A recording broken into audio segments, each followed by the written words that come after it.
Merci d'être avec nous pour suivre cette édition de ce mercredi 22 janvier 2014. Mais d'abord les titres. Point de presse du ministre porte-parole du gouvernement Morou Amadou cet après-midi. Plusieurs sujets ont été évoqués dans l'affaire de 400 milliards de francs CFA que l'ancien président de la République Tanja Mamadou aurait laissé à la date du 18 février 2010. Exploitation de l'uranium et ses conséquences sur la santé de la population d'Arlit et sur l'environnement. L'association Agir Iman, active dans le domaine, s'alarme.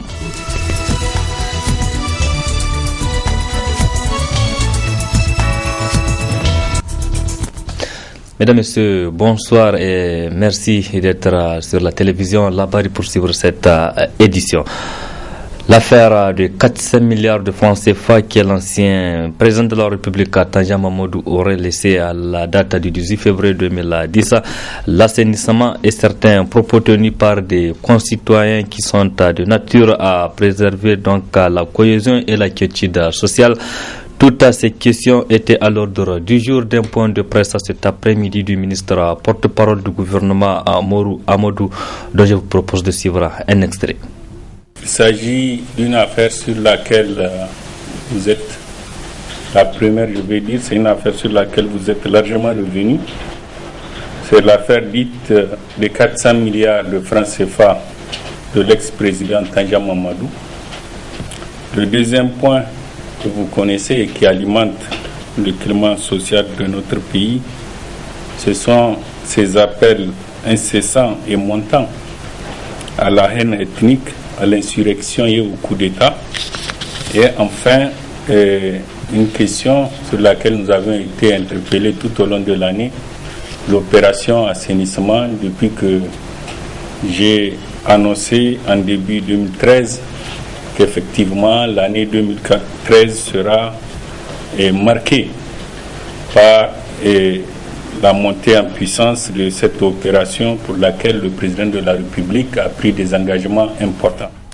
Rendez-vous donc en fin de ce journal pour suivre l'intégralité de ce point de presse du ministre porte-parole du gouvernement Morou Amadou. La chasse aux sorcières contre les militants du parti Lumana se poursuit depuis le retrait du parti du pouvoir. Après l'ancien maire central de la ville de Niamey, Oumar Moumouni Dogari, cette fois-ci c'est le deuxième vice-maire de Niamey, toujours du parti Lumana, qui a été suspendu par une note administrative du ministre de l'Intérieur. Une décision qui a une fois de plus provoqué la colère du parti Lumana. Explication avec Soumana Sanda et les membres du bureau politique de ce parti. Le gouvernement, à travers son désormais célèbre bras répressif, le ministre de l'Intérieur Massoudou Hassoumi, revient à la charge en voulant mettre fin aux fonctions de deuxième adjoint du maire de la ville de Niamey. Donc, le seul rescapé de l'ARDR au niveau de l'exécutif de la ville de Niamey après leur coup de force. Au motif qu'il y aurait incompatibilité. Alors que notre camarade, tout comme les autres membres de l'exécutif de la ville de Niamey, est en fonction depuis l'installation. Donc cela fait plus de 2 ans et demi. Le ministre de l'Intérieur a pris un arrêté en date du 15 janvier. Un arrêté qui n'a été visé par aucun responsable du ministère, ce qui nous fait dire que pour le message radio, il s'est enfermé dans son bureau pour le faire. Un arrêté qui n'a non plus pas d'ampliation. L'intéressé lui-même n'a pas été saisi officiellement. L'arrêté a été signé le 15 janvier. Il a fallu hier, 21 janvier, pour qu'il en soit informé par une copie affichée à la consommation de l'ensemble des employés. Il s'agit de nos suffrages. Omar Moumouni Dogari, comme Hassoumi Harouna, ont été maires et adjoints au maire par la volonté de Dieu et par notre volonté, parce que c'est nous qui avions voté pour eux. Donc, il nous paraît inacceptable d'accepter que parce que nous ne sommes plus d'accord avec le pouvoir actuel, que même nos voix nous soient volées. Cérémonie de lancement officiel ce matin des activités du Fonds d'appui à la formation professionnelle continue et à l'apprentissage au titre de l'année 2014. C'est dans la commune urbaine de Walama. C'est l'ONG ADENA qui est chargée de la formation en technique d'embauche aux bovines et ovines au profit du groupement féminin Tunfa. Une cérémonie placée sous le haut patronage du ministère des Enseignements professionnels. Précision avec Michel Djedji et Halil Bourema. Créé en 2007, le Fonds d'appui à la formation professionnelle continue et à l'apprentissage FEPCA est une institution placée sous la tutelle du ministère des Enseignements professionnels et techniques. Il est tel que présenté par son directeur général, un véritable outil performant qui a pour mission principale de financer la formation professionnelle pour le renforcement des capacités des acteurs socio-professionnels des populations nigériennes, pour ainsi lutter contre le chômage à travers la mise en œuvre d'un dispositif national d'auto-emploi. Il s'agit ici à Walam d'une formation en embauche bovine et ovine au profit de 25 femmes de groupement féminine du quartier Tinga. Cette formation qui sera conduite par l'opérateur de la formation ONG ADENA sera d'une bonne contribution à la promotion de l'élevage à Walam, toute chose qui cadre avec l'initiative 3N, ce programme ambitieux de son Excellence le Président de la République Alhaji Mohamed Youssouf. Pour cette année 2014, le FAPCA se donne pour objectif d'assurer la formation de plus de 10 000 bénéficiaires, toutes catégories confondues. Pour cette première tranche de formation, la région de Tillabéri bénéficie de 41 actions de formation qui concernent 878 bénéficiaires pour un montant global de 57 264 571 francs CFA. Sur l'ensemble du territoire national, il s'agit de mettre en œuvre 246 actions de formation pour une enveloppe de 376 320 880 francs au profit de 4 753 bénéficiaires dans les filières industrielles, agricoles, artisanales et tertiaires, sur fonds propres du FAPCA. Les attentes du gouvernement à travers cette initiative sont immenses et c'est pourquoi le ministre de tutelle a appelé les bénéficiaires et les encadreurs à toujours faire preuve de courage et de détermination en faveur d'un nouvel essor de l'élevage dans cette localité. Pour réussir nos différentes entreprises, il nous faut de la volonté d'esprit, volonté de cœur et volonté de mieux faire. Les apprenants doivent s'investir pleinement pour que leur apprentissage soit un acquis déterminant pour leur propre épanouissement et pour le développement de leur communauté. Quant aux formateurs, ils doivent savoir qu'ils ont la lourde tâche d'aider leurs frères et leurs sœurs à acquérir un encadrement de qualité. Une formation capable de permettre aux populations les plus démunies de disposer de ressources humaines qualifiées pour une meilleure croissance grâce à l'expertise de l'ONG ADENA. Vous savez, aujourd'hui, si vous avez les animaux et que vous n'avez aucune technique de les maintenir, ça va vous mettre vraiment en perte. Donc vous avez vu la démonstration même qui a été faite par la formatrice. c'est pas quelque chose que les apprenantes là, qui sont les 99% sont analphabètes, elles ne connaissent pas ça. Je pense qu'à l'issue de cette formation, elles vont capitaliser des expériences qui vont leur permettre de bien s'occuper de leurs animaux. Occasion pour les autorités municipales de la commune de Walam, le représentant du gouverneur de la région de Tillabéri, ainsi que la présidente du groupement des bénéficiaires de saluer hautement cette initiative qui vise une autonomisation et une insertion socio-professionnelle des vaillantes femmes du Zarmaganda dans le tissu économique national. La population d'Arlit et les ONG actives dans le domaine minier basé dans cette localité s'inquiètent donc notamment de l'avenir des habitants de cette ville où exploiter l'uranium nigérien depuis plus de 40 ans. Une exploitation qui a certainement donc des conséquences sur la santé humaine et sur l'environnement, ce qui a du coup provoqué la réaction de l'association Agira Imen. Reportage. Exploitation de l'uranium, la population d'Arlit exposée à des risques sanitaires et aux problèmes d'assainissement. Les conséquences de cette exploitation sont multiples sur la vie des habitants de cette localité. La radioactivité et l'état d'ordure constituent aujourd'hui les principales préoccupations des habitants, mais aussi des ONG actives dans le domaine minier. Sur le terrain, c'est le désastre, c'est la pollution durable. C'est ça le terrain. Nous avons des hautes montagnes, comme presque bientôt Kilimanjaro d'uranium au Niger, c'est à Arlit. Et ces montagnes donc créées par Areva dans le cadre de l'exploitation de l'uranium pour faire tourner bien sûr les centrales nucléaires en Europe. Et ces montagnes, vous en avez des sortes. Vous avez donc des montagnes avec un peu de la radioactivité, c'est-à-dire les stériles, et vous avez aussi donc les résidus de traitement qui font environ 50 millions de tonnes.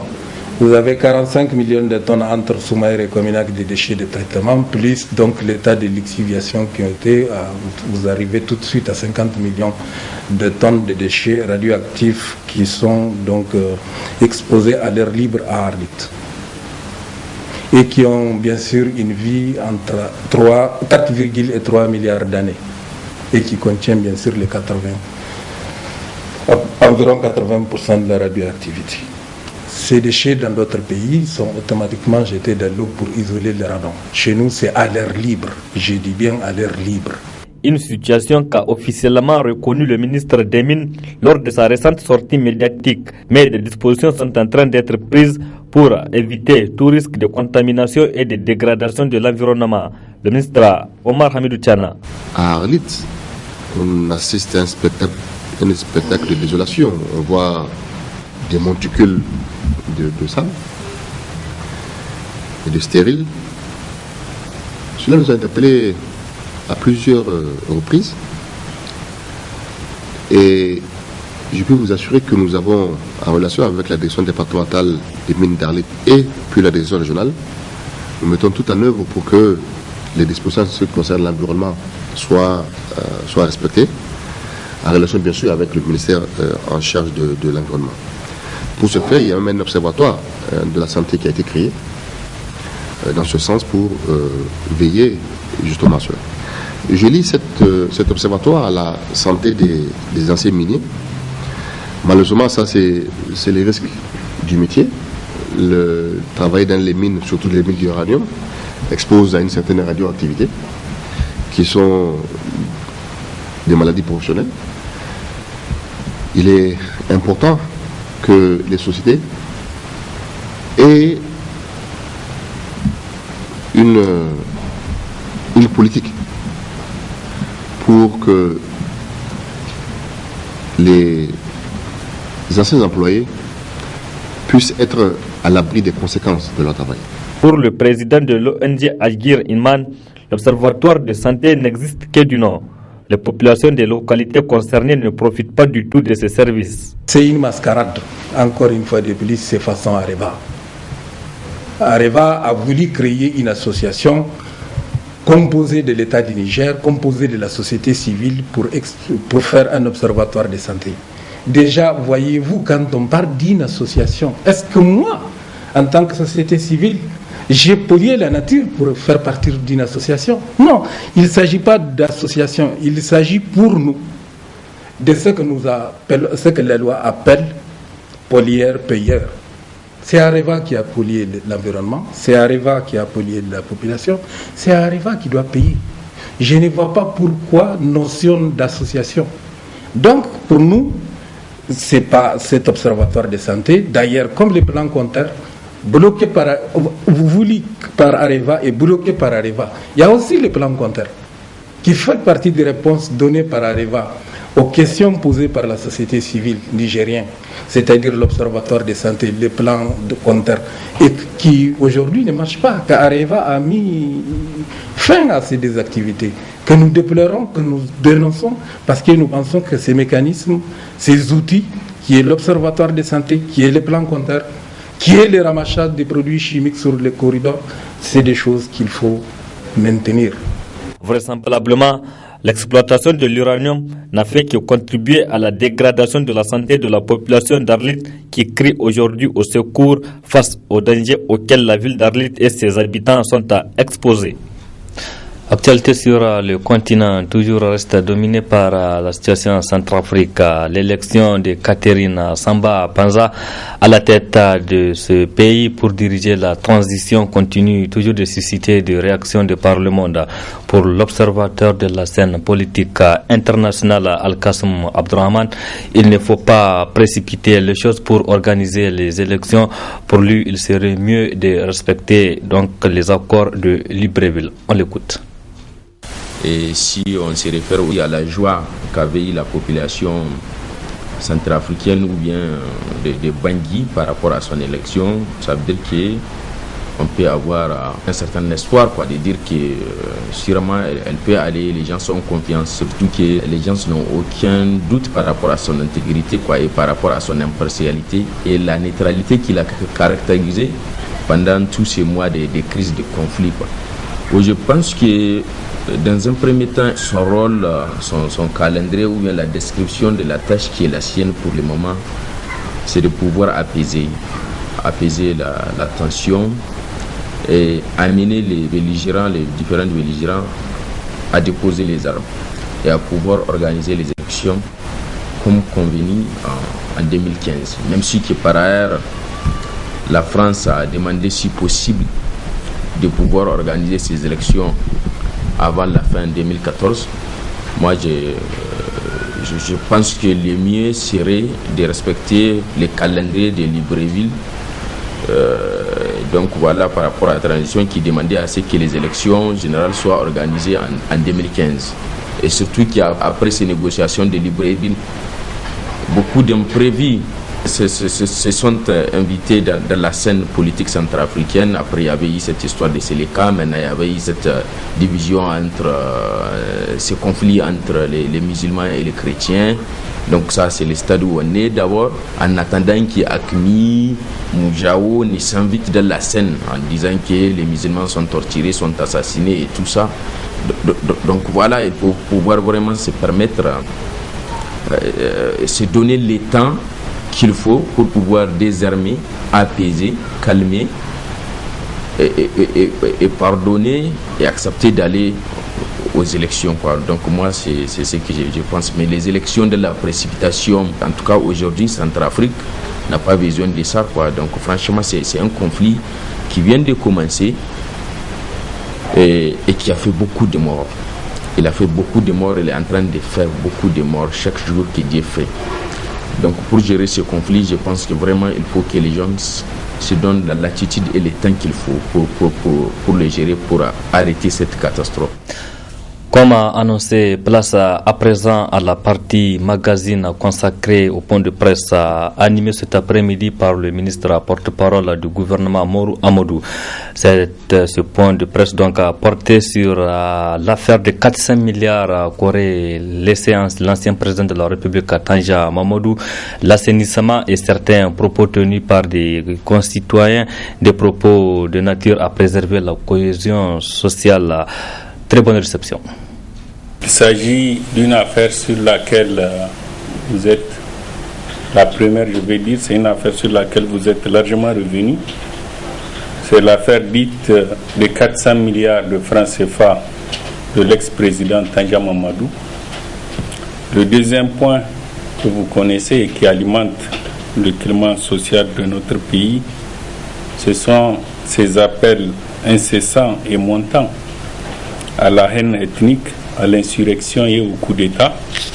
Et enfin, une question sur laquelle nous avons été interpellés tout au long de l'année, l'opération assainissement, depuis que j'ai annoncé en début 2013 qu'effectivement l'année 2013 sera marquée par la montée en puissance de cette opération pour laquelle le président de la République a pris des engagements importants. Pour revenir sur les deux premiers points d'actualité, l'affaire dite de 400 milliards.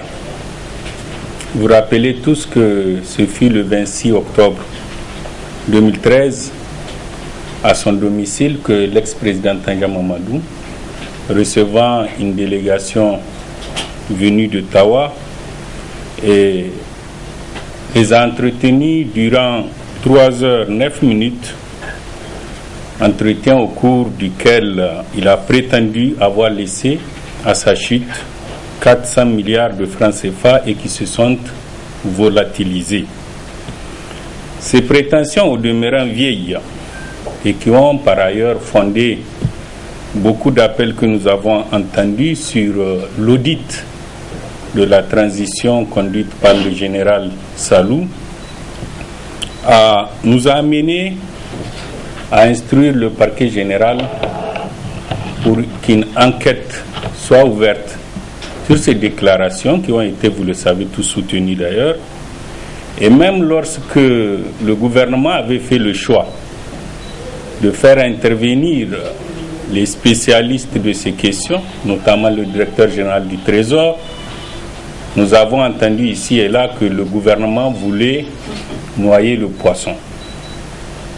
Eh bien, cette enquête est ouverte et il s'agit pour nous de faire la lumière sur cette question, à la fois pour l'opinion publique nationale qu'internationale, puisque cela a suscité un vif émoi, tant au niveau des Nigériens que de nos partenaires. Alors, pour faire suite à mes instructions au parquet général, le parquet d'instance de Niamey avait été saisi, lequel lui-même a saisi la gendarmerie, qui a d'ores et déjà entamé son travail et qui met en œuvre son plan d'enquête qui tourne essentiellement sur 4 points. L'authentification des propos contenus dans l'enregistrement sonore, y compris en écoutant Tanja lui-même, vérification au niveau des banques, comptes et coffres-forts de l'existence de ces fonds, vérification de la nature des fonds, audition de toutes les personnes qualifiées ayant exercé entre la période de 2009 à 2011 et de toute autre personne aux ressources utiles à la manifestation de la vérité.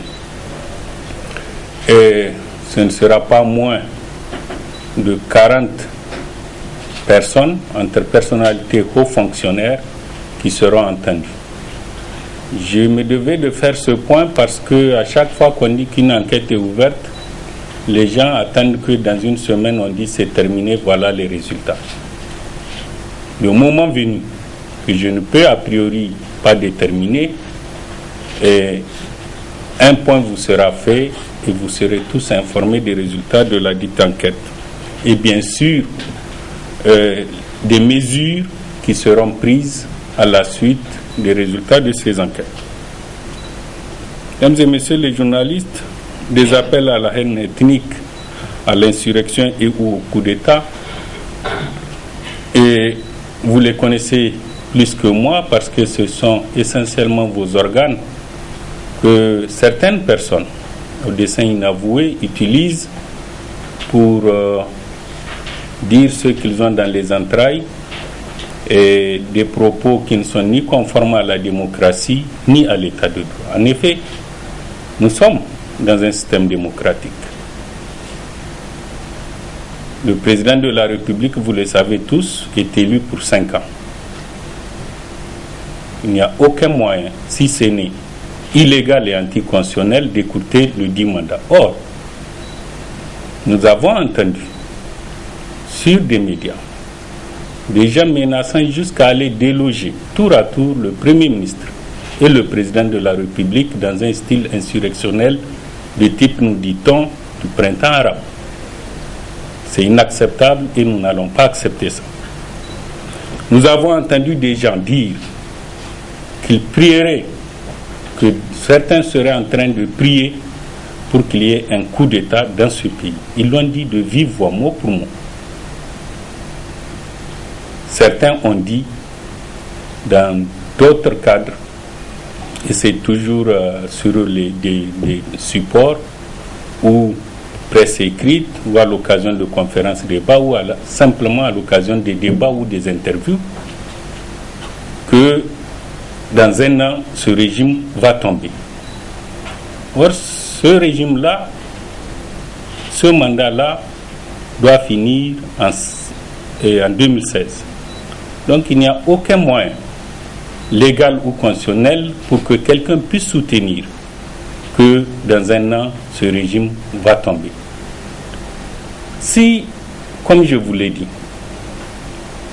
nous avons décidé d'arrêter d'observer, c'est simplement dans l'intérêt du bien public, de la démocratie, de l'ordre et de la sécurité publique. Vous avez entendu rien que ce matin quelqu'un dire qu'il faut chasser le président, il n'a qu'à retourner à Ilela. Mes amis, mes frères, il faut éviter, comme on dit chez nous, de tirer la paille. Tirant la paille, il y aura le serpent. On ne sait pas qui ce serpent va mordre. C'est nous tous. Et c'est pour ça, et dans l'intérêt de tout le monde, qu'en ma qualité de chef de parquet, j'ai décidé de poursuivre l'ensemble de ces cas. Ils sont au total 5. Et les instructions ont été déjà données. Sur la question, évidemment, il convient de dire qu'aucun de ces cas n'est couvert par la dépénalisation. C'est important de le dire. Aucun d'entre eux. Sinon, on peut insulter, on peut injurier, on peut mentir. Tout ça, c'est couvert. On peut verser, comme on dit chez nous, l'honneur de quelqu'un par terre. C'est couvert par la dépénalisation. Mais honnêtement, appeler à une remise en cause du cadre démocratique, appeler tout simplement à la déstabilisation du pays, tous ces faits, tous ces propos sont prévus et punis par le code pénal. Évidemment, il n'appartient pas au ministère public de juger. Nous nous contentons de poursuivre. Et je peux vous promettre que, comme toujours, nous allons nous incliner devant les décisions de justice. Nous sommes respectueux de la séparation des pouvoirs, mais il est temps que des gens ne continuent pas à croire que tout ce qu'ils font et tout ce qu'ils disent est conforme à la loi. Le président a poussé ses engagements et vous le savez, au-delà de la dépénalisation, dont on peut dire que ce n'est pas lui qui l'a fait. Le parti, il a signé, le premier chef d'État en Afrique, la déclaration de la montagne de la table, pour simplement que notre pays soit un pays de liberté et de liberté totale. Et la liberté s'exerce, vous le savez tous, dans un esprit de responsabilité. S'agissant de mon dernier et troisième point, c'est l'opération assainissement ou répression de la délinquance économique et financière. Sur ce point, et par rapport à nos engagements de 2013, certains d'entre vous continuent à crier à l'insatisfaction. Nous le comprenons parce que les gens attendent des actions d'éclat. Malheureusement, dans un état de droit, ce n'est pas possible.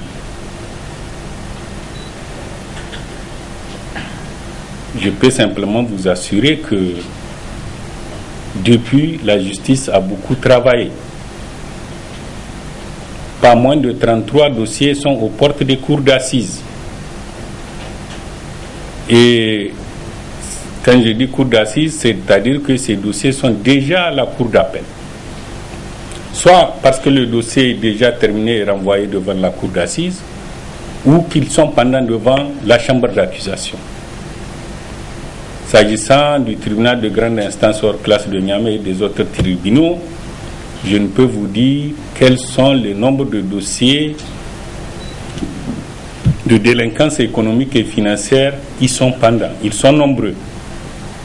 Et beaucoup d'entre vous ont eu, et je le pense fortement, à prendre la route de Kolo pour visiter un parent ou un ami dans le cadre de cette opération. Mais cette opération, je l'ai dit, ça ne se fera ni dans l'éclat, ni non plus pour donner des trophées. Parce que, il faut le comprendre, l'état de droit a ses règles et ses exigences. Ce ne sont pas des tribunaux populaires, sinon je peux vous dire toute la détermination du président de la République et du gouvernement à faire en sorte que ce chantier très important. J'ai souvent dit que c'est plus important que l'initiative 3M. C'est plus important que les infrastructures. C'est plus important que tout le reste. Parce que sans bonne gouvernance, il n'y aura aucun chantier du tout. Ou on aura les chantiers qu'on a depuis certaines années qui refusent de finir. Donc, je voudrais vous rassurer une fois de plus en ce début d'année, comme je l'ai fait en 2013, pour dire que l'ensemble de ces dossiers sont en train de suivre leur cours normalement et vous dire que pour certains, ces dossiers remontent à 1990. Enfin, disons dans les années 90. Parce qu'à la cour d'appel, il y a un dossier qui remonte à 95. Tous ces gens qui crient rien ne fait, rien ne se fait, ils ont laissé les dossiers là. On les a touchés avec la détermination de les conduire jusqu'au bout.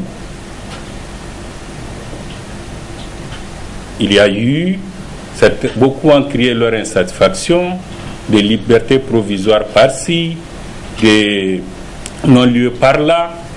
Ceci n'est pas de la responsabilité du gouvernement, vous vous en doutez. Quel que soit le cas, il appartient à la justice et à elle seule de délibérer sur un cas ou d'accéder ou non à quelque forme de liberté que ce soit. Nous, ministère public, pour des raisons de tranquillité publique, quand souvent sur certains dossiers nous sommes menacés de déstabilisation, on peut manifester des intérêts pour que la justice aille doucement le temps que nous, parce que le ministère public, comme vous savez, nous jouissons de la liberté d'apprécier l'opportunité. Parce que le tout n'est pas effectivement de poursuivre à la va-vite comme des oraux et à la fin, et comme on a eu le cas en 2011 ou récemment en 2013, on nous menace carrément de déstabilisation et de renversement du gouvernement. Et vous savez tous que vous n'avez pas envie d'aller à des élections anticipées maintenant. Le pays a d'autres préoccupations, le pays est dans des contextes difficiles. Nous conduisons tout ceci avec beaucoup de détermination, mais aussi avec beaucoup d'intelligence.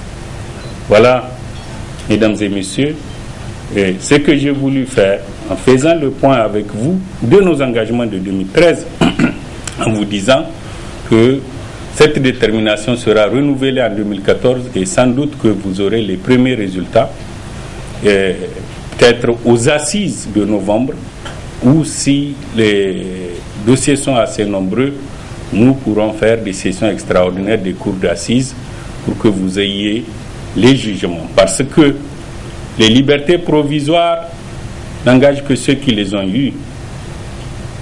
Ça n'empêche pas aux cours d'assises de juger les cas. Il faut évidemment que tout le monde comprenne ça. Vous savez également, la lenteur est due, comme je l'ai dit, aux exigences des procédures. Comme vous le savez, c'est qu'il y a des procédures de délinquance économique et financière sont spécialistes de beaucoup de subterfuges, des renvois incessants. Ils viennent, on n'a pas servi telle notification, on n'a pas servi tel avis à conseil. Les gens viennent de renvoi en renvoi, ces dossiers traînent. Donc il est temps, évidemment, que les gens puissent faire la part des choses. Les gens qu'on poursuive aussi, la loi leur a donné des possibilités dont souvent ils abusent en dilatoire, incessant, et qui font que ce type de dossiers, malheureusement, traînent en longueur.